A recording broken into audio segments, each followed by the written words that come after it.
L'édito sport de Virginie Fulpin, l'Australie brûle, mais on continue à jouer au tennis. L'ATP Cup à Sydney en ce moment, l'Open d'Australie à Melbourne dans quelques jours. Vous appelez les joueurs, Virginie, à protester pour leur santé et pour la décence. Si ce ne sont pas les joueurs qui agissent, personne ne le fera, hein. Les organisateurs préfèrent faire l'autruche, mais les joueurs, eux, doivent savoir dire stop, reporter les tournois ou annulez-les. D'abord, c'est dangereux pour eux. À Sydney, les autorités locales ont fait fermer les cours de tennis de la ville. L'air est trop dégradé pour faire du sport. Mais on joue donc l'ATP Cup, cette nouvelle compétition par équipe, en même temps. A priori, les joueurs respirent le même air que les autres, non ? À Melbourne, les qualifications pour l'Open d'Australie commencent dans 3 jours, dans une ville où le taux de particules fines est 7 fois plus élevé que le maximum toléré. Mais les organisateurs regardent ailleurs.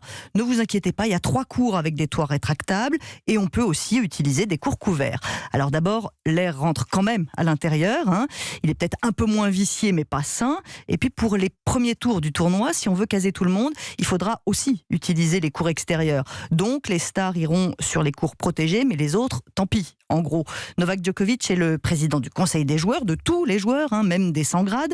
Il doit prendre la parole pour eux, c'est leur santé qui est en jeu. D'ailleurs, le numéro 2 mondial a déjà dit que s'il y avait un quelconque danger, il était pour un report du Grand Chelem.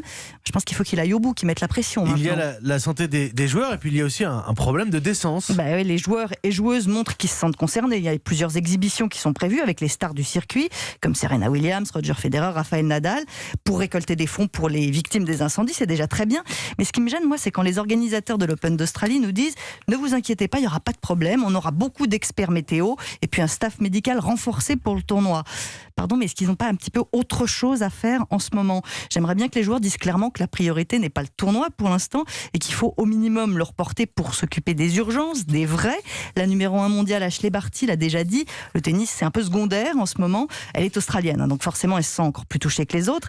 D'ailleurs, hier, elle a perdu dès le premier tour du tournoi de Brisbane, peut-être parce qu'elle a autre chose dans la tête en ce moment que sa première balle de service. Ce serait bien qu'elle entraîne les autres joueurs avec elle pour demander un report du premier Grand Chelem de l'année. Alors certes, ça coûte très cher, c'est très compliqué d'un point de vue logistique, mais est-ce que c'est vraiment la question du moment ?